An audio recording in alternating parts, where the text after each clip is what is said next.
Hi, my name is Tom Dorsey. My company is Dorsey, Wright & Associates, and it's a pleasure to be out here in Burbank at Futures West. What we're going to cover today is a course on point and figure technical analysis, and I'm going to go through the course from A to Z, exactly how to trade commodities with point and figures.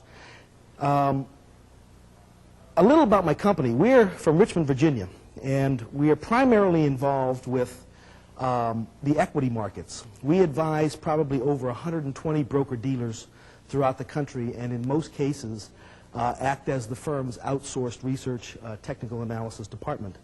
We also advise numerous money managers throughout the world, from the George Soros Quantum Fund to Morgan Stanley's trading floor, numerous money managers. And we also trade our own proprietary commodity account.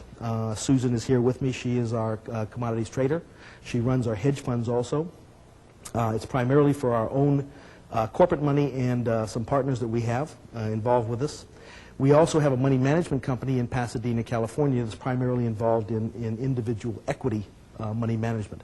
We'll be opening up our commodity money management relatively soon, but right now we don't have that available. I'm probably one of the only speakers here this weekend that has absolutely nothing to sell to you. My company does not provide any commodity research for anyone. We don't provide any commodity charts for anyone. The reason I am here is one single reason, and that's to impart to you my knowledge on trading commodities on point and figures, and nothing more. That's as far as it goes. There is a book that I have written primarily on the equity markets on point and figure trading, with one chapter involved in commodities, but it's primarily involved with equities. We're here to talk about futures today. One of the things about the point and figure method is the antiquity of it all. There's nothing new about this and nothing new that I have created in this whatsoever. The point and figure method is over 100 years old and came directly from Charles Dow, who was the first person to begin recording stock prices in the United States. He was also the first editor of the Wall Street Journal. And Charles Dow, what he used to do is, he was primarily a fundamental analyst, but he found a need to understand the supply and demand relationships of the stocks that he was trading or the commodities that he was trading. And he had a very unique way of recording this, this basic supply and demand. And he never really set out to create a new method of technical analysis. He was simply doing this for his own edification. It wasn't until the early 1900s that some very astute money managers happened to notice that many of the chart patterns Charles Dow recorded had a tendency to repeat themselves. Now, what you're about to learn today is a lost art. This started over 100 years ago, as I mentioned, with Charles Dow.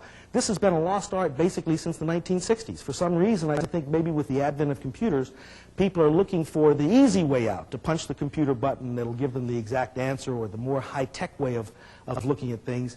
And they miss the basic fundamentals of what causes stock prices to move. And I found it interesting this weekend, coming out here on the plane in the new Worth magazine, they had a section on technical analysis, a primer. And the whole section was involved in technical analysis of stocks and commodities and things of that nature. And it had one paragraph on point and figures. Let me read it to you. The third type of chart is the point and figure chart. It records a price only when the price fluctuates by a predetermined amount, usually 1 point or more. Upward moves are plotted by using the letter X, while downward movements are denoted by the letter 0. This is a good way to track price momentum. But since point and figure charts disregard time and volume and are difficult to interpret, professionals recommend that amateur investors focus on line and bar charts. Here's an article going out to numerous investors throughout the United States, basically telling them that point and figure charts are basically too difficult to understand. Forget the point and figure chart, let's look at the line and bar charts. When that couldn't be further from the truth. The exact opposite is what's true. The point and figure chart is simple, logical, and straightforward, and basically leaves no room for subjectivity. Where the other methodologies, the bar charts and the line charts, are so difficult to read because they take into consideration so much data. You're a rare group of people to come in here today and learn this methodology, because really there's nothing high-tech about it. In the 1900s, well, what Charles Dow used to do, in fact, I'm going to show you the chart in just a moment, but what he used to do, the way he recorded this chart, is think of a piece of chart paper for a minute. And before I show you this chart, I want you to visualize this. Look at a piece of chart paper with the boxes in it. What Charles Dow would do is just simply take a point on that chart paper, just any point, you could throw a dart, and let's say XYZ commodity was moving from 30 to 40. and we'll just pick the numbers out of the air. He would simply go to a box on that chart paper and begin writing the price 30 to 40 straight up. 30, 31, 32, 33, 34, 35, 39, 40. And as the future or stock began to move backwards, all he would do is simply shift columns, go down one box and reverse the order. 39, 38, 37, 36, 35. And the reason he shifted columns is because you can't overwrite the column you just wrote figures in. So as the stock began to move back upward, or commodity, he would reverse the order and simply shift columns and write 35, or 36, 37, 38, 39, 40. And as it fluctuated again, he would shift columns and simply write the price of the stock backwards. So what you ended up getting was a very interesting chart pattern that was just as clear as could be, that looked exactly like this.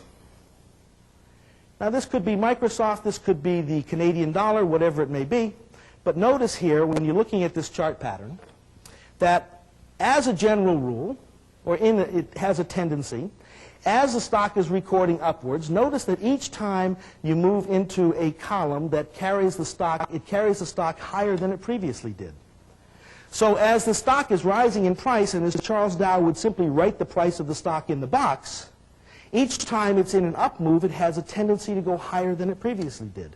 So that gives you an idea of what's happening with demand. But on the same token, notice that as the stock begins to decline in price, or the future, it has a general tendency not to go as low as it previously did on the previous decline. So what would this suggest to you about supply and demand? It would simply suggest that demand is getting stronger, supply is getting weaker. So already you can see how, in a logical, organized way, this chart gives you a wealth of information.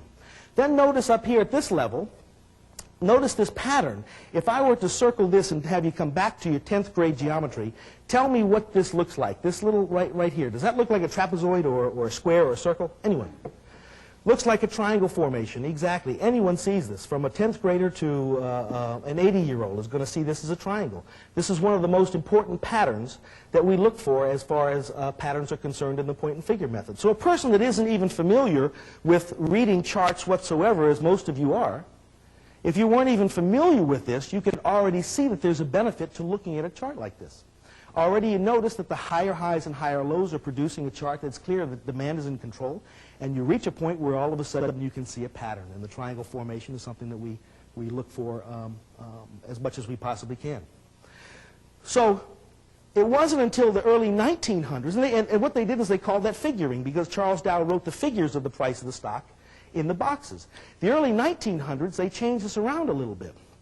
What they decided was that instead of using the figures in the chart, they would put the figures of the stock on the vertical axis, instead of taking the time to write the figures in the chart. So they put the vertical axis as the price of the stock, and then what they did is simply put checks in the boxes. They just simply wrote a check in the box. So you had the exact same picture, only made up of checks. And then they changed that to X's. And around 1920, they made one more change that hasn't changed since 1920, is when the stock is beginning to move upward, as Charles Dow would write the price of the stock from 30 to 40, they used the letter X. And when the stock began to retrace, as Charles Dow would reverse the order and write the stock price of the stock down, they used the letter O. So the O was representing supply, the X was representing demand, and the only reason they made that change was it made the charts much clearer, and you could see the tops and bottoms of the charts much clearer, and the patterns came out much clearer. So you had your choice back then of either figuring, or in the early 1900s, they used to use only 1-point charts, 1 point per box, and they called those point charts. So if you were doing this methodology, you could use the figuring way that Charles Dow did by writing the figures of the stock in the box, or the new way of using the points, 1 point per box, you could actually use the X's and O's. So they call this point and figuring. And it hasn't changed in over 100 years. This methodology has not changed at all. We use a 3-box reversal method, which we'll get into in a moment. Back in the early 1900s, they had 1-box and 2-box reversals that tended to give you more signals. It's basically flattened out now to a point where we found that 3-box reversal gives us the best signals, but we'll cover that in a moment. But the next chart I want to put up here really shows you what the commodity business or stock business is all about. Here's a guy who's talking to his boss. He says, we've got a slight problem. Notice the supply box is full, demand box is empty. If you have purchased a future at any time in the near future or last year or so and had it go against you, that's the reason. The supply box was full, demand box was absolutely empty. There is no other reason behind it. Now, there are probably fundamental changes that cause this imbalance between supply and demand, but the net result, whether you're in the futures market or in the stock market, and probably even more so in the futures market, is if there are more buyers than sellers willing to sell, the future's going down. If there are more sellers than buyers willing to buy, if there are more buyers than sellers, the future's going up, and more sellers than buyers going down. If buying and selling is equal, it's going to remain the same. There really is nothing else. You can put a square root over the top of it. You can call it a Fibonacci retracement. You can call it whatever you want. The net result is the imbalance between supply and demand is what causes stock prices to move and commodity prices to move. It's the same thing that causes produce in the supermarket to change prices. The exact same reason. If any of you remember this summer, a head of lettuce cost $2.09 a pound. You remember that in the supermarket? There's a reason for that. It's not the produce manager coming out trying to raise the profit margins of the store. There was probably a flood somewhere. Something happened to upset the supply and demand relationship of lettuce, and the price went to $2.09 a pound. So what we try to do is get a good handle on the supply and demand relationship of the underlying future. And what happens here is, basically what happens with the way futures trade is the supply box remains full, demand box gets full, sometimes the boxes are equal, but the net result is the imbalance between supply and demand that causes the whole thing. The next chart I want to put up here comes out of the book, The Three-Point Reversal Method of Point and Figure Technical Analysis by A.W. Cohen. You want to stack as many odds in your favor before you start out on a trade. You can't haphazardly go in and trade these things back and forth. Think in terms of a basketball player for a minute. In a basketball game, a guy is dribbling down the court and he's about to shoot the ball. He makes a jump shot and somebody hits him in the hand. They stop the play. This guy just gets a personal foul. That means he has 2 free throw shots to make. Each one is independent of the other.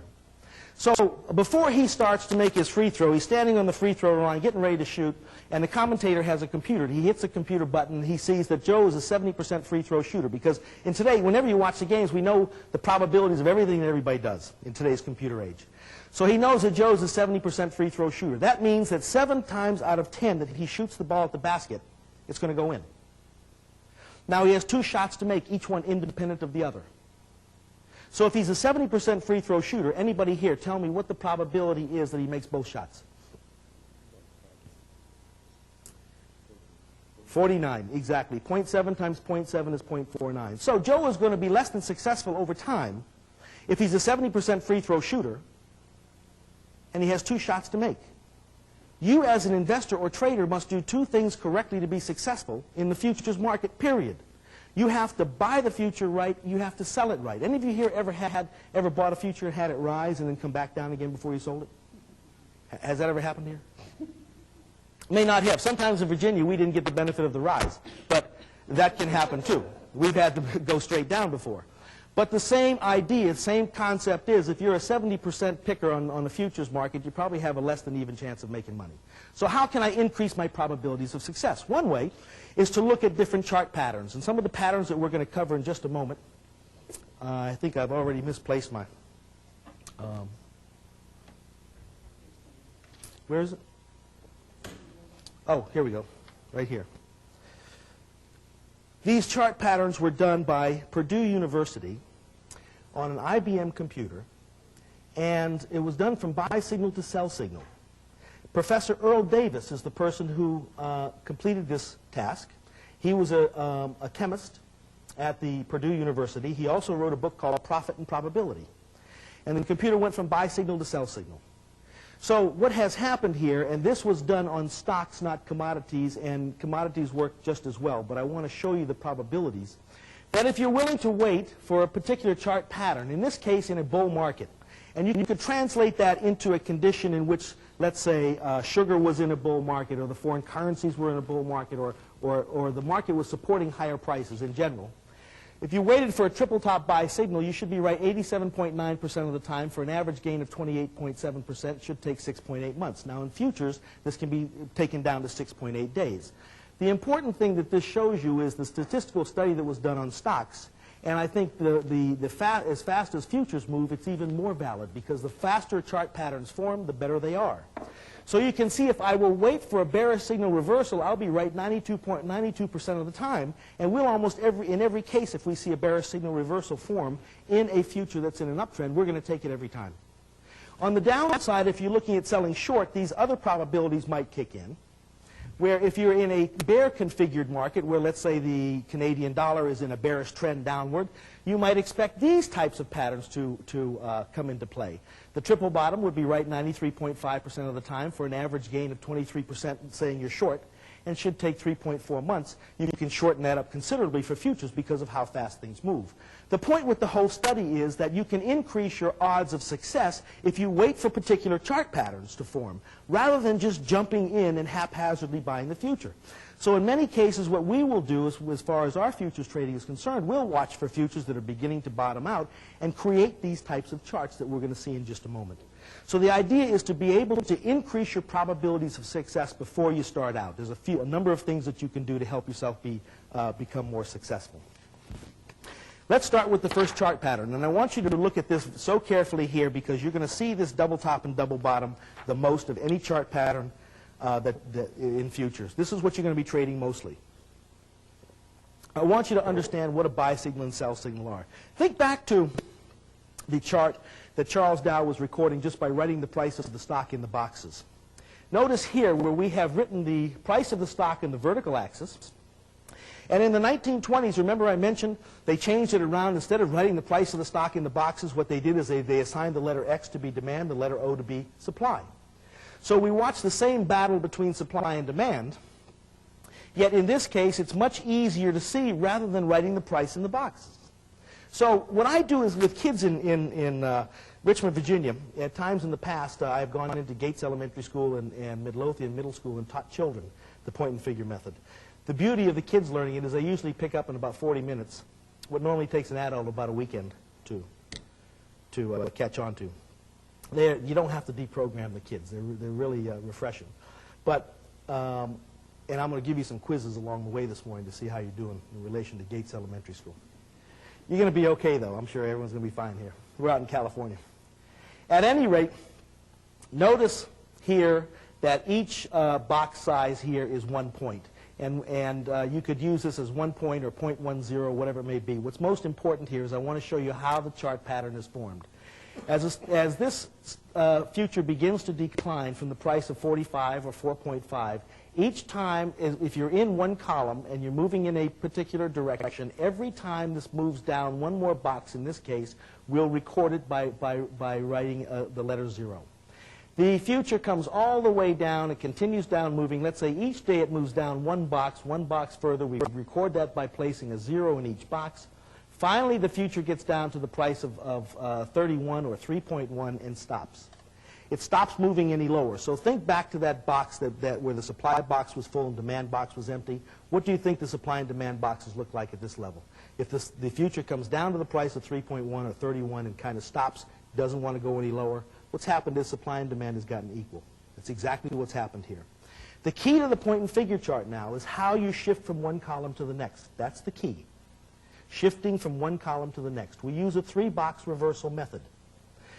It takes at least 3 box changes to shift from one column to the next. Now, what I do with the kids is I have them look at this as a tennis match between John McEnroe and Jimmy Connors.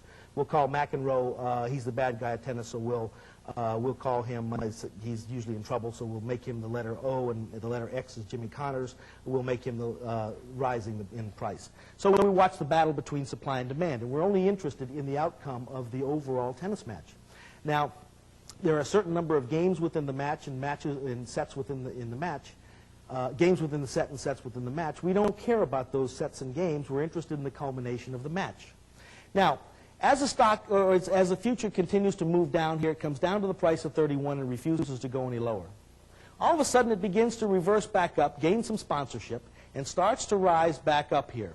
But before it can get into a column of X's, it takes at least a 3-box reversal. Now, this is key to the whole point and figure. Now, I want you to listen to this very carefully. At the 31 level, and we can call this the Canadian dollar when it was down at 31, it will take a move up to 34 to begin to be significant enough to record. The bar chartist would record every insignificant move, and that's why bar charts are hard to understand.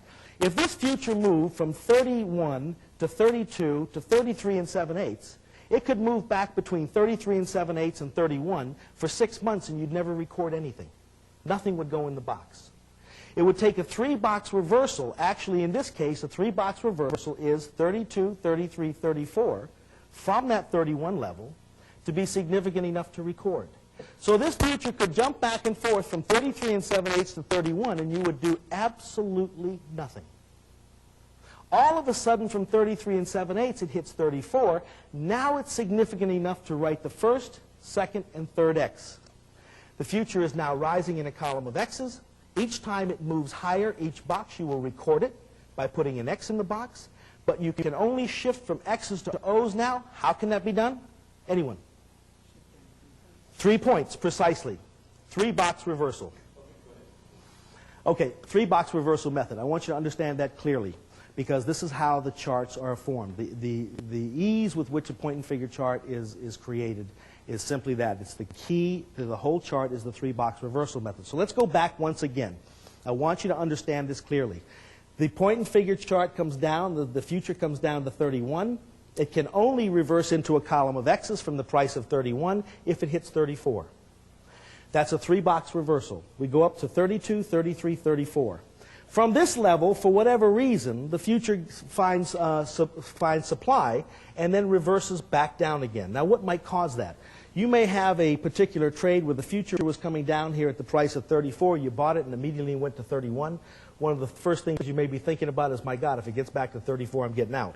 So you may have a sell order there at the price of 34. The future comes back up to the price of 34. Mr. Joneses and Mr. Smiths of the world create a sell order for whatever reason, and it reverses back over. The only way you can move from X's to O's is a 3-box reversal method again, by moving down from 34 to 32, 33, 32, 31. It finds sponsorship again at 31. And how can you reverse back into a column of X's? 3-box reversal again. So what's happening here is the future is moving from one column of O's to a column of X's, from a column of O's, and the tennis match is on. In this last column, the future moves back up to the price of 34. This is the point we call resistance. Why is it called resistance? Because the future is resisting going any further than 34 previously. It got to 34, found supply, and reversed back over. The second attempt at 34, the question is, are those sellers still there that caused the future to decline before? We don't know that until we see how it negotiates that level. This time the future gets back up to the price of 34, exceeds it by 1 box, and that tells us the sellers that were there are no longer there, and you have your most basic buy signal. Register this in your mind. What a buy signal is in point and figures is, it's a point at which the future comes up to a previous level that forced it down, or a previous level of resistance, and exceeds that level. So our buy signal in this case is, here's the resistance level at 34. The future was forced down because supply overtook demand. It comes back up again to that same level on a 3-box reversal, hits the same level, and then exceeds it by 1 box. That's your most basic buy signal on the futures. This is going to be the one that you deal with mostly. On sell signals, the opposite takes place. Notice here the future moves to the 45 level. For whatever reason, finds supply. It moves back over into a column of O's. Now, how can it get into a column of O's from X's again? 3-box reversal. Anything less than 3 boxes, would that be recorded? No. So this future, when it's at 45, must decline to 44, 43, 42 before it's significant enough to record it. In this case, it reverses back to 42. For whatever reason, the Mr. Joneses, Mr. Smiths, or corporations of the world or whatever come in and buy it. It forces it back up to that previous level that found supply. It happens once again. It reverses back down on a 3-box reversal, comes to the level that formerly found sponsorship, except this time it doesn't. So here, we formerly had a condition in which there were buyers. This time it comes down to that level. The buyers are not there. It exceeds it by 1 box, and we have our most basic sell signal. Now keep this in your mind. What is a sell signal? A sell signal is a point at which the future comes down to a previous level that found sponsorship, except this time it's not there, and it exceeds that level. This is called support. the support level. So in the point and figure charts, a buy signal is a condition in which a column of X's exceeds a previous column of X's. A sell signal is a column of O's that exceed a previous column of O's. The X represents demand, the O represents supply. Now, if I were drawing trend lines, and we're going to get to those in just a moment, when a future makes a bottom and gives the first buy signal off the bottom, the trend line in the point and figure chart never deviates. It's always a 45-degree angle. The bar chartist will typically take their protractor and just connect the prices as they see fit. The point and figure chartist is always a 45-degree angle. So at the bottom, when this gives the first buy signal at the bottom, I'm going to come to the lower part of the distribution and simply connect the boxes up horizontally. That will always be your bullish support line. And we'll see many of these in a moment. And it's imperative in the futures business to be able to shift that bullish support line. The bearish resistance line is made when a future makes a top, gives the first sell signal off the top. You can begin connecting the boxes on the way down, which will be in the reciprocal of a 45-degree angle.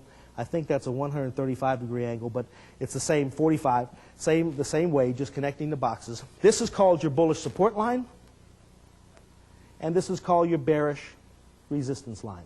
We're going to cover those in depth in just a moment. But it's always a 45-degree angle that will never change. So you don't have to worry about connecting prices here. The triple top buy signal that we have seen, oh, no, here's another one on the double top. The next one's a clue. Notice here notice the two charts here. Look at them carefully. I'm going to put one up in a second that's going to be a little bit different. And I want you to tell me what you see that's different. There's a clue in this about the supply and demand relationship. Take a look at this one. What's the clue here? And if any of you can't see too well from me on that side, switch over. Precisely. That's it. The rising bottoms. Here you have a situation in which supply wins a set, demand wins a set. Supply wins a set, demand wins a set. But let's come back and look at this column right here. Although supply wins this set in the tennis match, it's unable to do it as convincingly as it previously did. So what you have here is called a rising bottom. Even though supply took over during that period, it didn't go as low as it previously did. So it gives us a little bit of insight into the chart pattern. Not only do we have a condition where demand has won the match by giving a buy signal when it exceeds a previous top, but this little piece of information tells us that not only is demand in control, but supply is becoming less significant. The opposite is true here. In this chart, you can see the exact reciprocal. This stock finds support here the first time, comes back to the same level that found sponsorship previously, but it's not there. It slips through that level by one box, and you have your most basic sell signal. Notice this column, though. This column suggests that although demand took control of the future at that level, it was unable to pull it as high as it previously was. So it tells us that demand is beginning to dry up, so we'll probably be more aggressive on this sell signal. Now we're going to put this all together in a couple of moments. I just want to show you these static chart patterns first. The triple top formation has one of the highest degrees of probability, and as you can see, it's called the triple top simply because the future has risen to a point 3 times and then exceeded that level by one box. So we call this the triple top. If you can find these patterns in a future that is bottoming out and beginning to break the bearish resistance line, and we'll see a few of those in a moment, those are the ones you really want to look for. They give you a good high probability of being successful in the trade. The triple bottom formation can be extremely profitable on short selling. This is the exact opposite situation in which a future comes down to a particular level and finds sponsorship twice. It comes down to the third time to that level. This time there's no sponsorship there. The buyers that forced it up previously are no longer there. Supply overtakes the stock or the future, and you get your sell signal at that level. Sponsorship was found twice right here. The future comes back to that level again and exceeds it by one box. So this can be an extremely profitable pattern, which we'll see a few in a moment. In fact, what I brought is a number of trades that we have made over this last year that Sue has made in our commodity account to show you exactly how we handled them. The triangle formation. Remember looking at Charles Dow's symmetrical triangle. By looking at the price of the stock or the future that he was writing in the boxes, all of a sudden you came to a level and there's a clear triangle. That's exactly what we look for. These are extremely profitable. These patterns are very profitable, the triangle formation. The beauty of these is you can see them so easily. All of a sudden you reach a point where you get a series of lower tops and you get a series of rising bottoms. The triangle formation is as clear as can be, and we'll see a few in a moment. The breakout on the upside, we'll normally always go with the breakout and not wait for the pullback.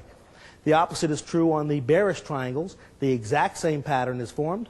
You get the breakout on the downside, and the move is on. Extremely profitable. Watch for the triangle formations. The catapult formation now, I want you to tell me what you see here. You tell me now what you see. Pick this apart as if you were in the 10th grade again writing a 100 words or less essay on what you see. Take this left-hand side here and give it to me one at a time. What's one of the first things you see? See two double tops. Okay, we see a double top right here. Here's one of the first things. What else is in that chart pattern? Anyone? Rising bottom. There's two. Double bottom. Three. The stock has held twice. It's come down to a level, giving you good support. One more piece. The triple top. Right here. So there's your triple top buy signal. The catapult formation, as you can see the way this thing looks, it looks just like a catapult throwing the future up. You have a condition in which your triple top buy signal breaks out, and you probably would have gone on that signal. The next reversal back down, notice it comes down but does not go as low as it previously did, suggesting supply is drying up. Then it reverses right back up and gives another double top buy signal. Sugar did this last week and broke the bearish resistance line. The opposite is true here. This is a very, very negative pattern. If you find a future that's breaking the bullish support line, which we'll see some of these in just a moment, you have the triple bottom sell signal here. The future reverses back up, but notice it can't go as high as it previously did, so it just simply shows you that demand is in control there, but not as strong as it previously was. The move goes back on again, and you have a confirming double bottom at this level, and that's as deadly as can be. If you are long a future that does that, you've got deep trouble. So watch these extremely carefully. And you can maintain your futures charts by hand every day in probably 15 minutes. The bearish signal reversal. This is the one that has the 92% probability of success. You don't see it very often. If you were to look at this pattern, and I'm going to cover it up here, what you see is a series of lower tops and lower bottoms. You can't get much more negative than that. Notice the future moves down here. Just every time demand is in control, it can't go as high as it previously did. Supply takes over and it goes lower and lower and lower. Then all of a sudden, without a period of accumulation, in other words, without the future moving sideways and then breaking out, all of a sudden it begins moving back up in this one line, not overnight, but moving back up in one column, gives that double top buy signal right here, basically breaking this series of lower tops, and you have a situation where there's probably a major fundamental thing taking place, a change that most people are not aware of. This is the one that has a 92% probability of success. The opposite is true here.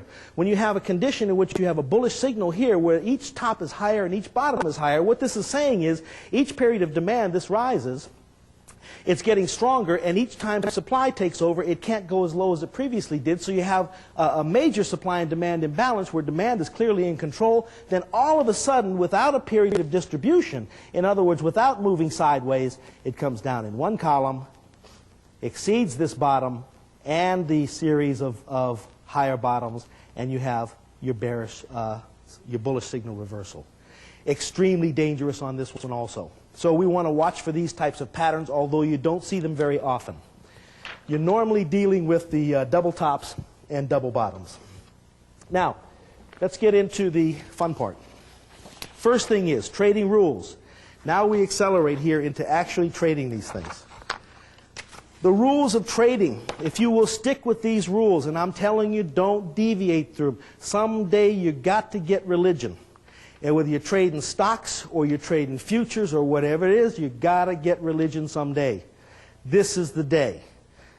Rules and regulations. Only trade long when the commodity is above the bullish support line. In other words, let the trend be your friend. If you were to ask somebody, what's the key to success in commodity trading, the first thing they would say is only trade with the trend. Let the trend be your friend. Keep your losses short and let your profits run. Well, that's a pretty trite thing. We all know that, right? Well, how can you develop a systematic approach, a logical, organized way of doing it? This is the way you can accomplish those three goals. First one is trade only long when the commodity is above the bullish support line. Second, only trade short when the commodity is below the bearish resistance line. These rules cannot be broken. If the commodity is trading above the bullish support line, which we'll look at in a moment, you cannot go short no matter how desperately you want to. You must only trade long. Trade only below the bearish resistance line. If you are long, remain so until you receive the first sell signal. Here's the key. And one of the things that made us so successful over this last year is the ability to stick with a trade. How many times have you had a trade that's working out well for you? Let's say you bought the Swiss franc and it's working out well, you're up 1.5 points, and you sit back and say, oh my God, I need to take that trade to make up for the bean oil I just lost on the other day. So you take that trade to make up for that to start even again. I mean, how many times does this happen? It's happened to everyone here. But in this methodology, if you are long a contract, you must stay long that contract until you receive a sell signal. What's a sell signal? We just looked at that. Remember the double bottom where the future came down, held at a particular level, 3-box reversal method, moved back upwards, came right back down again to that level and exceeded by 1 box, sell signal. So if you are short a future, you must remain short until you receive a buy signal, period. Rule number 3 is there are no exceptions to that rule. Next rule, never trade against the trend under any circumstances. That goes right back to number 1 and 2. Raise or lower the bullish support line or bearish resistance line whenever possible. When you get the first bullish support, when you're in a bullish support line, you will raise the bullish support line when you receive a sell signal followed by another buy signal. You will lower the bearish resistance line when you receive a, let's see, you'll raise the bullish support line, okay. Lower the bearish resistance line when you first receive a buy signal followed by another sell signal. This is one of the most important parts of it all, is to be able to lower and raise your trend lines. But they've got to be in a logical manner. You're not going to do it the same way that you have with bar charts in the past by taking your protractor and just connecting boxes. There's a logical, organized way that we're going to do this. If the underlying commodity breaks the bullish support line, begin to trade short. In other words, as long as that bullish support line is held, you'll be long. But if it breaks that trend line, you'll start trading short. If the underlying commodity breaks the bearish resistance line, begin trading long. When you are long a contract, continue to raise your stop point each time a new sell signal is created. In other words, managing your trade is extremely important. If you are long a future, each time a new sell signal is created, you'll raise your stop point to that level. We'll see all these in just a moment. I want to outline the rules and regulations. When you are short a contract, you will lower your stop point to each buy signal, new buy signal that is created. Diversify whenever possible. It's good to be both long and short. And there, to the top, one exception to the stop points is if we have a future that runs 18 points unchecked. In other words, if it runs in one contract or one column, 18 points up or down, without a reversal, we'll stop out on the first 3-box reversal and go right back in on the next buy signal. Now let's look at how we handle each one of these. Let's take them one at a time. Those are the rules and regulations. First thing is trend lines. We just looked a little bit at a trend line. I just want to show you these two trend lines simply to show you what a bullish support line is and a bearish resistance line. First thing is look on the right-hand side here. The bullish support line, all I want to show you here is it's a 45-degree angle. That's all I want to show in this chart, is that you connect the boxes up. It's a 45-degree angle, will always be that way. The exact opposite is true in the bearish resistance line. What's important here is how the line can shift out one box. Notice here, and you'll see this in some of the charts, when the bearish resistance line is coming down, and the future moves up to that line but does not exceed it. In other words, if the future comes up and hits the line, does not exceed it, and then falls back, you move the line out one box. So notice here, we had the bearish resistance coming down symmetrically. The future comes up and hits it right on that box. It doesn't break the trend line, so we move it out one box. It comes down here again. The future hits it at this level. We move it out one box. So each time a future hits a trend line but does not exceed it, we move the trend line down one box. All I want to show you on this chart is how these look. These are 45-degree angles and no deviation from that. Next trend. Sugar. Looking at trend lines here, I want to show you how we can raise and lower. Listen to this carefully. The sugar chart comes into play from up in this level. So we have our bearish resistance line that's drawn by connecting the boxes. The bearish resistance line, let's see if we can do it with the pointer here. Bearish resistance line comes into play here. The way you move a trend line is this. As the future comes down, notice each time it's giving consecutive sell signals by exceeding a previous bottom. Continues on down. Then all of a sudden you receive your first buy signal. We stop on every, if you are short a contract and below the bearish resistance line, your stop will be every buy signal. So you theoretically would have been short this contract all the way down to this buy signal. Now this buy signal stops the trend, the downtrend, but is immediately followed by a sell signal. The way you lower a trend line in a bearish resistance when the future is below the bearish resistance line is if a buy signal is given, followed by a sell signal. The buy signal effectively takes the sell signal off. Once the sell signal is re-given again, in this case, lower the trend line to the top of this distribution. So we come right down to the top of the trend line here, and that's our new bearish resistance line. You can erase this one. Let's go through it again. Here's the bearish resistance line, the original long-term trend. The trend is down. You never see a buy signal here. Notice you never see a column of X's that exceeds a previous column of X's until finally you get down to a point here. Remember your double top buy signal? This is what you see right here. That effectively stops your trade out. Tremendous trade. You're short all the way down. You're stopped out on the buy signal. Yet the trend line now is moved down to this level because the new sell signal puts it back in a downtrend, and you lower your trend line. In this case, the future finally bottoms out. It gives a buy signal, but then comes up and exceeds that bearish resistance line by one box. Once it exceeds that bearish resistance line by one box, the downtrend is over and the uptrend begins. Now what's important here is when the uptrend begins, it exceeds this level by one box, come down to the bottom of the distribution and connect those boxes up horizontally. Remember we talked about just connecting the boxes up in a 45-degree angle. Let's cover this once again. We moved the trend line down from the long-term trend line. We moved it down because we got a buy signal followed by a sell signal. The trend line then becomes our bearish resistance line. When this future then exceeds that trend line, breaks the trend line on a buy signal, which this does, right up here at the, looks like 1060 level, that now becomes a bullish chart pattern. We go to the bottom of the trend line or the bottom of the distribution and connect the trends up horizontally. This then breaks that trend line again on the downside here, making this future bearish again. We go top of the distribution and connect the trend line back down. The net result is, finally the future makes the bottom here, gives the buy signal, breaks the bearish resistance line again, and we connect our bullish support lines. I'm going to show this to you in another way that will make it a little bit simpler to see all the different changes. But now notice with the future above the bullish support line, you can only go long. Even though this sell signal looks like it produced a good short, the only play above this bullish support line is a long position. Let's look at another chart that will, I think, illustrate this a little bit easier. Sugar again, March contract. Again, we come into the trade with the long-term bearish resistance line intact. We get the first buy signal off the bottom, which effectively stops your short. It's followed over here by a sell signal, which allows us to reduce the bearish resistance line to this level. This is the chart that I wanted to show you has the bullish catapult. Notice the condition here where you have the triple top buy signal, followed by the pullback, and then uptrend resumes again. This is where we went long sugar last Friday or last Thursday, and it has pulled back a little bit.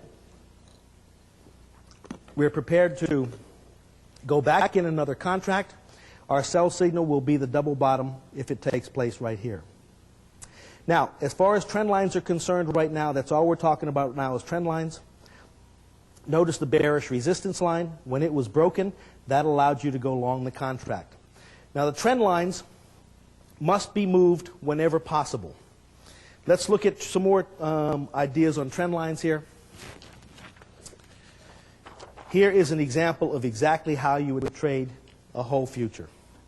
The commodity, this commodity trading, the future comes into play in the bearish resistance line, trading below the bearish resistance line. The first sell signal that takes place, you would go short. You will take every sell signal and stop on every buy signal. So it's below the bearish resistance line, so we take this sell signal and we sell short. The future then comes down, continues to make another sell signal, eventually gives that first buy signal, allows us to cover our short. The buy signal is then, we do not go long, we cover the short, we receive another sell signal right here. We not only go short, but we're able to lower the trend line now. Because we received a buy signal, followed by a sell signal, lower the trend line down. Now we're still short the contract. You remain short until you receive a buy signal. This contract stays short, stays short, stays short, until finally you get your first buy signal off the bottom on the triple top. That not only gives you a triple top buy signal here, but breaks this trend line.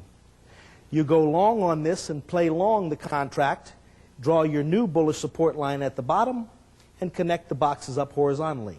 Now you're long the contract. You will stay long this contract until you receive your first sell signal. And this is the beauty of this, is it'll force you to stay long a contract. We have made some currency trades that were astronomical simply because the currency continued to rise and never did develop a sell signal until it really took off. So you could end up making 6 or 7 points in a currency trade when you were itching like crazy to take a profit on the first point. This forces you to stay with the position until a sell signal develops. So we're now long the position. The bullish support line has been drawn on a 45-degree angle. We will stay long as the future stays above this trend line. And we are on a buy signal. But notice, the buy signals continue. No sell signals until this level. This level covers our long position, but we do not go short. Why don't we go short on that cover? You're above the trend line, exactly. When you're above the trend line, above the bullish support line, you must trade long only. No deviation from that. Notice here, though, the future gives a sell signal here, which forces you to stop your position out. You take your profit on that point, but it's still above the bullish support line. So our next play at this point would be to go back in on the next buy signal. Yet before the buy signal develops, we get our second consecutive sell signal here. But notice what this sell signal also does. What does it also do at this level? It breaks the bullish support line. When it broke the bullish support line, now we are trading short. Okay to go short now, and you would draw your bearish resistance line by going up to the top and connecting the boxes down. We will stay short now as long as that future stays where? Below the trend line. We'll cover that short position on the first buy signal. If the buy signal breaks the bearish resistance line, we will go long. Notice this case, we go short here, the future comes down, gives us a buy signal, and breaks that trend line. We cover our short and go long the position here. We stay long the position now as long as the future stays above what? The bullish support line. We'll cover the long position on the first sell signal. And if that sell signal still keeps the future above the bullish support line, will we go short? No. So the future then rises up here to a point where we get our first sell signal here. That stops out, that first sell signal here stops out our long position. But it's still above the bullish support line. So what do? We are prepared to go back in on the next buy signal. The next buy signal takes place. You can hardly see here with all the lights. Here, and you go long again. So the logical sequence of events here, number one, let's go back again. We must always trade with the trend. In the beginning of this trade, the trend was down. So we always play short. As we came into this chart, we were short the contract. We will stop the short out on what? The first buy signal. How can we lower the trend line? A bearish resistance line can be lowered when? You get a buy, then a sell. The buy signal effectively stops the sell that's in play. The subsequent sell signal, again, puts it back in play, and in essence creates a new top. Because that buy signal that's given stops your short position, gives you a top, and you know it's a new top because it was followed by a sell signal. So that's the only way you can change trends. Once again, when you're in a bearish trend, below the bearish resistance line, you receive the first buy signal, followed by a sell signal, lower the trend line, and that's what you operate from. In a bullish trend, if you're above the bullish support line, how can you raise the bullish support line? As the future is rising, if you receive a sell signal followed by what? A buy signal, you can raise your trend line to that level. It's imperative that the trend line be raised. Let's look at some more examples of this. Here's a case on the Canadian dollar and how you would raise your stop points. Notice the bullish support line. The future comes down, makes a bottom. We have our bullish support line. We cannot go long the future until this level. Why can't we go long until that square? And this is an actual trade that we did. Because you're below what? The resistance line, right? This is your bearish resistance line. And if the future is below that, in other words, if you're below the trend line, you cannot go long, can you? Well, it doesn't break the trend line until this level, does it? So that is the only and earliest point that we can go long the contract, right here. So once we're long the future and it breaks the trend line, number one, where is my first stop going to be? If we are long the contract, we will always stop out on the first what? Sell signal. Any sell signal that develops, any sell signal, stops your long position out. So I go long here and I know exactly where my sell signal will be. If this future from this level, I go long at this level and it reverses down here to a point at which I exceed a previous bottom, that would be my stop. I'm lucky in this case that that doesn't happen. But the second I enter a future long and I buy on a buy signal, I know exactly where my stop is going to be. My stop will be the first sell signal that develops. Now, in this case, we're lucky. We buy the future when it breaks the trend line. It pulls back a little bit, scares you a little bit, comes back to a support level, reverses back up again, and moves higher. Now, how can I raise my stop? Your stop, since the rules suggest that every sell signal that's given will stop your position out. So my original position, when I buy the future here and the trend line break, I know my stop point is here. That doesn't happen. The future then rises up, pulls back, gives another buy signal here, and basically raises my stop to this level. Because a sell signal would be given from this buy signal if it reversed in this way, if it reversed down, and remember what a sell signal is? It exceeds a previous bottom by one box, then that would be my stop. So I raise my stop to that level. But notice, it doesn't happen. The future then rises up further, pulls back, rises again. My new stop is at this level. Now it rises even further, pulls back, rises again, sets up another double bottom. So any point at which it sets up a new sell signal will be where I move my stop. So you will stop on every sell signal. The simplicity of this is, once I go long on breaking the bearish resistance line, every sell signal that's developed will be my stop point. Hopefully, I will continue raising it as far as can possibly be before I get stopped out. But any sell signal that develops, a sell signal is your basic double bottom or worse. In this case, the future rises all the way up until finally, there's your point where the first sell signal is given. So we got a tremendous ride from this level all the way up to this level, where I think many commodity traders would have stopped out way earlier. The reason we were able to get that ride is because rule number one, if you are long a future, you will stay long until a sell signal is developed. Wherever that is. If you have to sit with your position for 3 months, hopefully you're still in an uptrend. But you can't stop until the sell signal develops. December corn. Raising your price, raising your stop. Our entry point in the corn. This is the December corn. picture here, we weren't trading the contract in this level.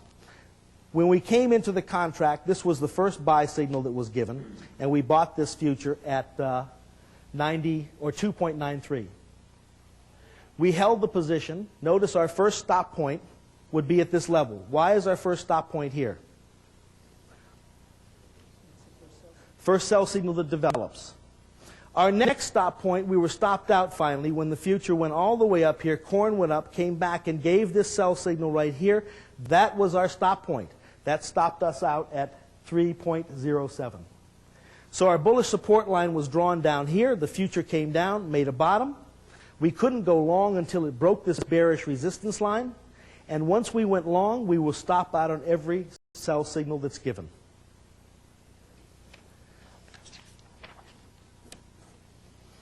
May contract in corn. Entry and exit points again. First contract we entered, and these are actual trades that were done by us. Notice the bullish support line. The first trade that we get in is right here in March. Notice the 3 in the chart represents March. This is your basic double top buy signal. We go long the contract on this double top. Where will our stop be from that level? The first thing you know, it'll be on the first sell signal that develops. Where is the first sell signal from that level? Let's say all things went wrong and the future reversed on down from this box that we have a square in. That's where we went long. If this O continued here to this level and broke right here, we would be stopped. But this doesn't happen. The future then rises, moves back, rises again, and the first sell signal that actually takes place is at 248. That's where our position was stopped out. Now also, not only were we stopped out, but notice one other thing happened here on that stop point. What else happened in that level? What happened to the trend line? The trend line was broken. That effectively made the future bearish, and you would now play short. Because this long-term trend line was broken, you can draw your bearish resistance line, and now enter your short positions. Managing money is probably one of the most important parts of the trade itself. We typically will only risk $500 per contract that we trade. Now, we'll increase that whenever we trade bonds or we trade currencies. We're willing to increase that, but we try to keep our losses on bonds and currencies between 500 and 1,000 because of the size of the boxes. Now, you have to determine exactly what your amount of money is that you're willing to risk. Now, in some cases, you may receive a buy signal right here at this level, and if you count down and you say, okay, here's my buy signal right here at 2.44, what's my stop point? Well, I'm going to risk 1, 2, 3, 4, 5 boxes, and you come to the realization that 5 boxes or half a point is too much for you to risk. Then what you have to do is adjust your entry point. If you can't take the trade at this level because the loss is too great, you can always initiate a buy on a pullback. Let's look at how that might work. The entry and exit points. Here's a case in point. The bullish support line is trading above the trend line. We wanted to go long on this triple top right here. Do you see the spread triple top formation? Here's a case in which we get a nice spread triple top. You don't often see it. 1, 2, 3 times. We wanted to go long on the breakout, but when you counted up the number of boxes that we were going to risk, it was too great. If we went long the contract right here, where's my stop? My stop is 1, 2, 3, 4, 5, 6, 7, 8, 9 boxes. The risk might be too high at that level, so Sue chose to go in on a reversal. If I go in on the reversal, the buy signal is still intact, yet it gets me closer to my sell point, my stop point. So we simply entered an order on a 3-box reversal. This buy signal is still intact. Our 3-box reversal came into play right there, and we happened to luck out that it did in fact come back 3 boxes. We could have missed the trade. I mean, the triple top could have continued carrying the future higher. But because we wanted to adjust our risk-reward characteristics, we entered the 3-box reversal. So we got into the position right at this level. Eventually what happens is, notice, even though you get a lot of fluctuation, you still don't get a sell signal. The future comes down 3 times here to this level, but no sell signal, until finally we're stopped at 2.75. What this did is it forced us to hold the position to that level. But now that July corn was still above the bullish support line, which way do you trade? Long. You cannot trade short above the bullish support line. So if by sticking with these rules and regulations, it makes it relatively simple. Probing the trade. In many cases, here's another thing about the reason that you continue to move back in. Let's say a particular contract is above the bullish support line. You buy the contract, it rises a little bit, and then stops you out, and you take a loss. You're still above the bullish support line. What do? Go back in on the next buy signal, exactly. Let's say the next buy signal goes up a little bit, pulls back, and stops you out for a $300 loss. You're still above the bullish support line. What do? You go back in on the next buy signal. What you're doing here is you're probing the trade. In most cases, you'll never find a trend unless you're willing to work for it, unless you continue to work for it. In this case, we went short this contract once it broke the bullish support line. This level right here was the point at which it said the bullish support line, which was right here, was broken at this level. That said okay to go short the Swiss franc. But the risk reward was too great for us at that level. We couldn't take the heat to the stop point. The stop point is if I'm short a contract, when do you stop? On every buy signal. The buy signal would not have taken place until this level. So what we did is we entered an order back up in this level and said, okay, we're willing to go short at this level because it gets us close to our stop point. Well, we were lucky enough that the future went up there. We went short at this level, but it continued on up to our stop point. It stopped us right out at this square, but notice it was still below the bearish resistance line. It had come up and hit the trend line. Now what do you do when a future comes up and hits the trend line but doesn't go through? Move it out one box, correct? So we moved it out one box. That kept us below the bearish resistance line. And if you are still below the bearish resistance line, you went short, you were stopped out, the future's still below the bearish resistance line, what do? What do? Go short on the next sell signal. Next sell signal took place right here, and we caught a tremendous trend. But the only reason that we caught this Swiss franc trend, and it caved in and gave us a phenomenal trade, and these are the kind of things that can make your year, is that we probed the trade. We went in right here, got whacked real quick, and how many of you would have gone to the sidelines and said, to hell with the Swiss franc, I'm going back to bean oil? A lot of people. You probably wouldn't have gone back into that same one. It's like getting knocked out and going back into fighting the same fighter. So in this case, because we were willing to probe the trade, we caught the next sell signal and this decline. So probing the trade is extremely important. When you're trading these things, you have got to continue to try the trend. Here's a case in point again. We're in the March contract. We don't come into March until here. This is mostly we're still trading December in this area. March contract, when we switch over to March, we get our first buy signal right here. Now, once you're trading above the bullish support line, you go long on a buy signal, where's your stop? Will be the first sell signal that develops, period. Simple enough to see. If I were to go long right here, simply reverse this down and count until you get a point in which a column of O's is exceeded by another column. So this would be 1, 2, 3, 4, 5, right there. So my stop point initially would have been that level. Well, that doesn't happen. It comes down to this level, holds, reverses back up, but then eventually stops us out right here. We got stopped out at 98.5. The contract, the bond, was still above the bullish support line. Therefore, what do you do next? Go back in on the next buy signal, correct? Because you have to continue probing. You can't just put one trade on and walk away from it. We're going to trade this thing. The next thing that happens is we get a buy signal right at this level. When we get our buy signal, where do we stop? On the first sell signal that develops. So if I buy my contract right here, I simply have to count down to a point at which a column of O's will exceed a previous column of O's, and there's my stop point. That doesn't happen. The future pulls back, gives you a heck of a scare, comes right back to the trend line, you're biting your fingernails at this point, reverses right back up and gives another buy signal. It continues on moving up in the buy signals until you finally get your first sell signal that stops you out.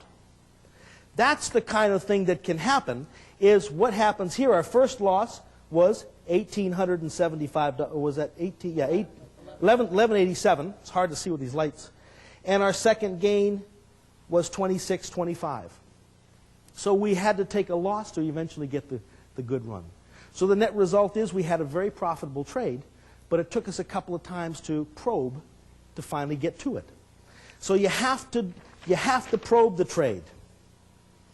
Soybeans, November contract. This shows you how we stop out on 18 boxes up or down. Again, we come in, we finally break the bearish resistance line at this level. The bearish resistance line here is broken at this level. We want to go on the next buy signal. Why did we have to wait for that level to begin trading? To break the trend line, precisely. It would have been great to be in it down here, but what's the first rule? What's the first rule?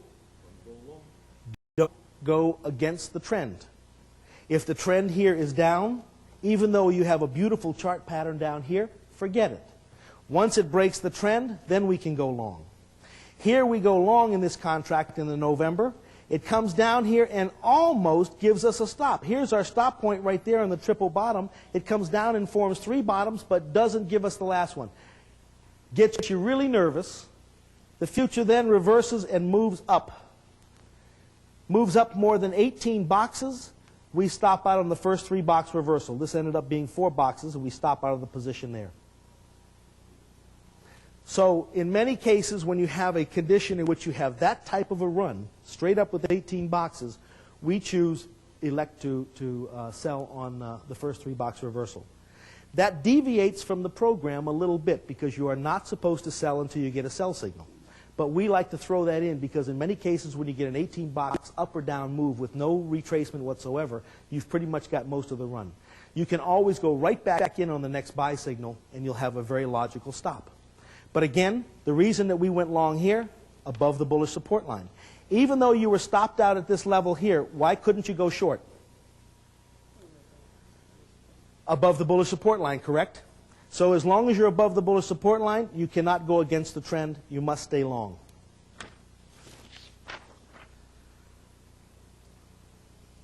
The Canadian dollar. Another example of probing for the trade. In probing for the trade, notice this beautiful catapult formation that takes place right here. This is as textbook as it gets. You have a nice triple top buy signal that takes place here. The double top confirms it at the catapult, and we get long the contract right there. Since you're unable to sell until you get a sell signal, we lose a good trade. We could have gotten this thing, traded it right up to here and gotten out, but we didn't know where the top was. So we sell on the first sell signal. The future then comes back, gives the first sell signal, stops us out. So we don't make too much money, $220. We were going back in on the next buy signal that takes place. The trend line, this effectively broke the trend line, but the buy signal here puts the bullish support line back in effect. We go long on this buy signal, get stopped out for a loss. In this trade, we lose $300. Second trade, we lose $300.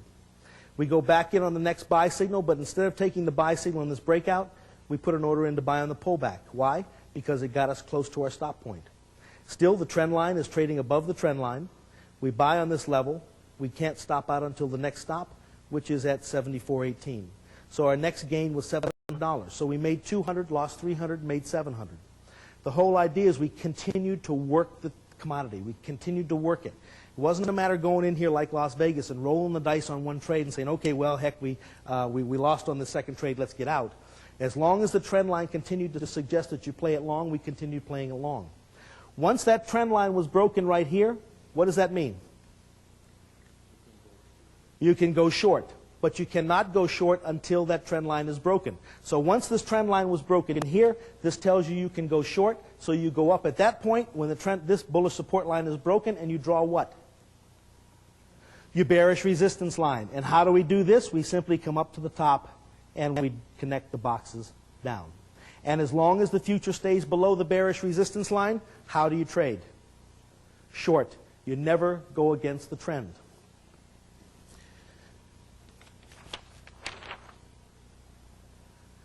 Lumber chart, in adjusting the box sizes. Sometimes the future will get too wild and erratic. What it's saying is when the future is as wild as this lumber chart is, it's saying the volatility is too high for the chart, or too high for the future, or for the box size. So what we will do in a case like this is we'll typically increase it from 10 cents, where you have a wild chart like this. We can increase the box size to a 20-cent chart from 10 cents, and you see you get a much more logical picture. What you give up, though, your signals, when you increase the box size, it has a tendency to slow the chart down. It gives you a better picture, but your stop points are much more painful. You could increase this box size to $1 a chart, and you would probably have the most beautiful chart, but it would be so long-term, your stop points would just be killers. So you try to find a happy medium. So you can increase your box size when the volatility gets much too high. The Japanese yen is so wild, the box size has to get so high that it's just virtually not even tradable. One more thing here. Let's go look at a US dollar chart, adjusting the box. Here is, this shows a very volatile dollar. We adjust the box size now. And notice how box size is now 20 per box rather than 10 per box. And notice how the chart becomes much more logical and much more organized. But again, the stops become a little more painful. Now, two more pictures here I wanted to show you, and we were talking about the long-term charts here. Here's your dollar spot. And I thought I had a bond spot. I don't. I have the December bond just to show you what it looks like. But the dollar spot chart, you can see how this is much more long-term, 1994 and 1995, and it gives you an idea of what the dollar is now. So looking at this chart right now, if you were looking at a long-term picture of the dollar, would you be inclined to trade this long or trade it short? Long. Why would you trade it long? It's above the bullish support line. If you go long on a buy signal, you'll stop on what? The first sell signal develops. If the first sell signal stops you out of a trade, and you're still above the bullish support line, what will you do? You'll go back in on the next buy signal. Conversely, if you are short a contract and below the bearish resistance line, you will stop on what? The first buy signal that develops. If that buy signal develops and still keeps the contract below the bearish resistance line, you will continue to do what? Probe the trade and continue to go short. You will stay short until you receive a buy signal. When you move trend lines, a trend line, a bearish resistance line, when the future is below the bearish resistance line, at what point can you lower that trend line? Future is declining, and this is one of the hardest things to think about. Picture in your mind, how can that trend stop? If a future is bearish, how can the trend stop? Must give a buy signal, correct? So once it gives a buy signal, okay, it stops it. Now when it's followed by another sell signal, it effectively says, hey, that last buy signal was the new top. That was the top. When it went up to a certain level and couldn't go any further, and then it gave another buy signal, hey, that was the new top. So you can move the trend line down. Once again, on a bearish resistance line. How can you move the bearish resistance line down? Futures below the bearish, we just cut below the bearish resistance line. Future must do what? Give a buy signal, followed by a sell signal. A bullish support line. How can you raise that bullish support line? Future is above the bullish support line. You get a sell signal followed by a buy signal. That sell signal effectively stops you out of your trade, stops the uptrend.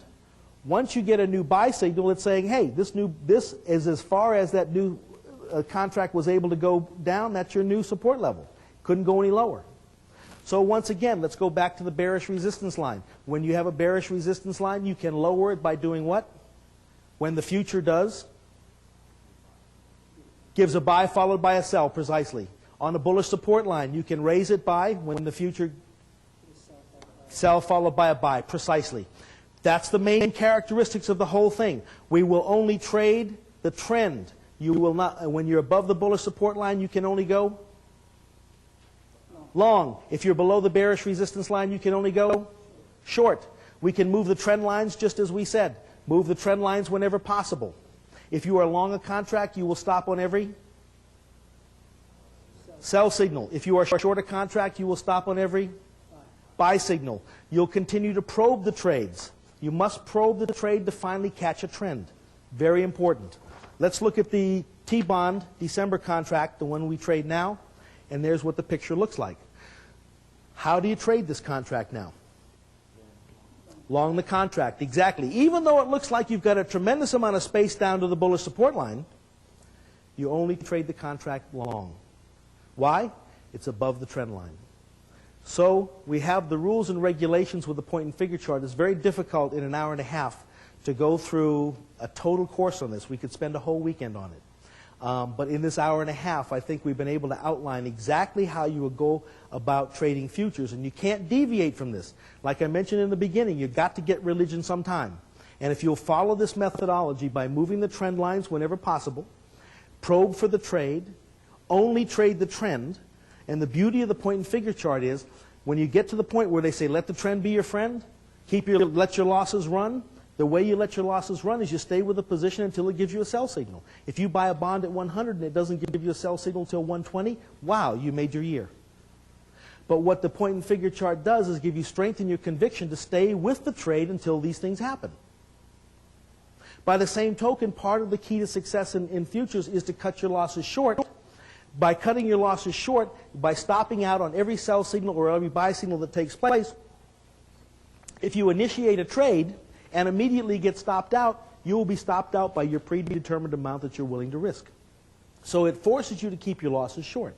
Last year in our commodity trading account, we were up 38% net of commissions, and I would say probably over 50% of the trades went wrong easily. Maybe 60% of the trades went wrong. We did not have the right trade, but we were able to manage our money by keeping our losses short, and by letting our profits run, and probing, we were able to catch the trades like the Swiss franc and some other trades that really that make your year. So you can have a lot of small-term losses, but once you let a few of these trends run, you can really make it. Now, we have 5 minutes left. Let me go ahead and open it now to some questions that you might have. And I know this is a lot to cover in an hour and a half, but at least I think everyone's got the idea now, you know, once we've gone through it. Yes?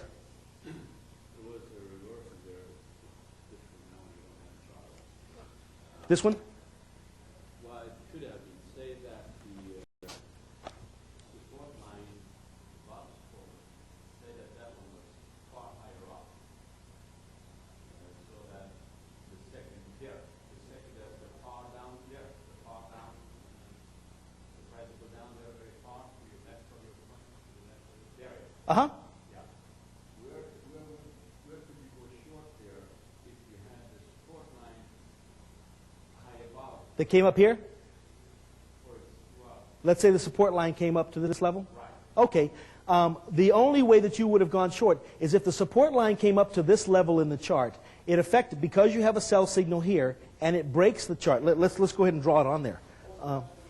The question was, in other words, we're kind of making a movie here. If this support line was much higher, in this case, let's just draw a line up to this level, at what point would you go short?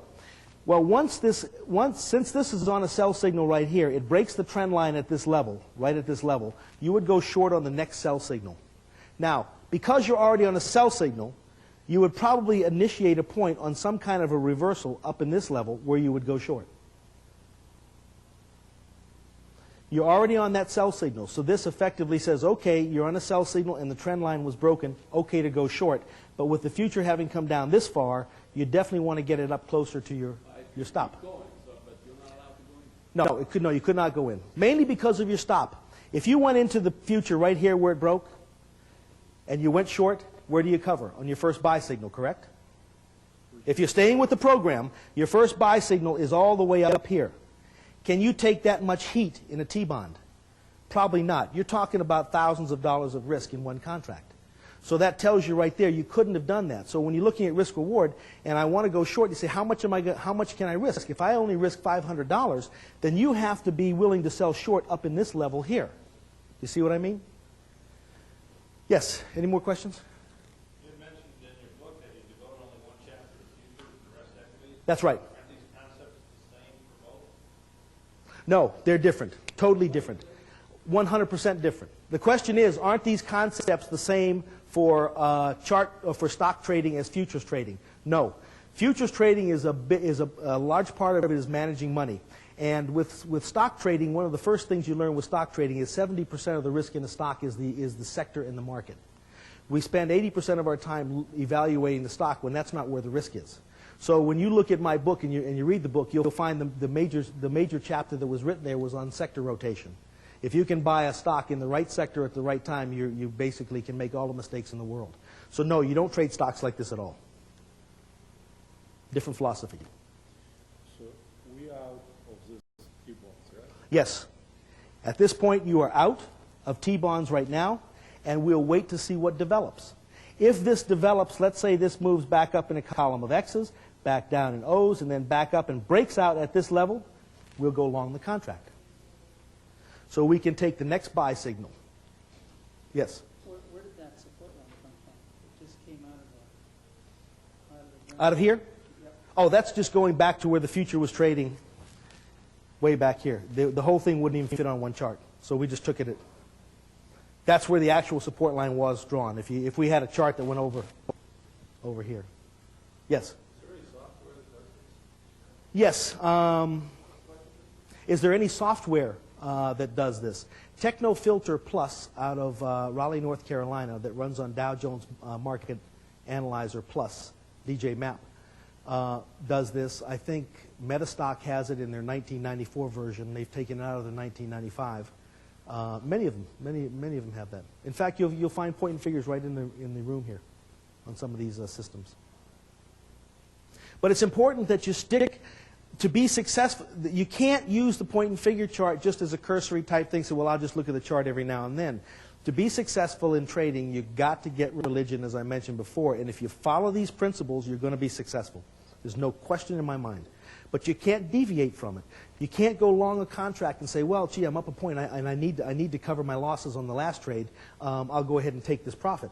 You can't do that. You've got to stick with the rules and regulations.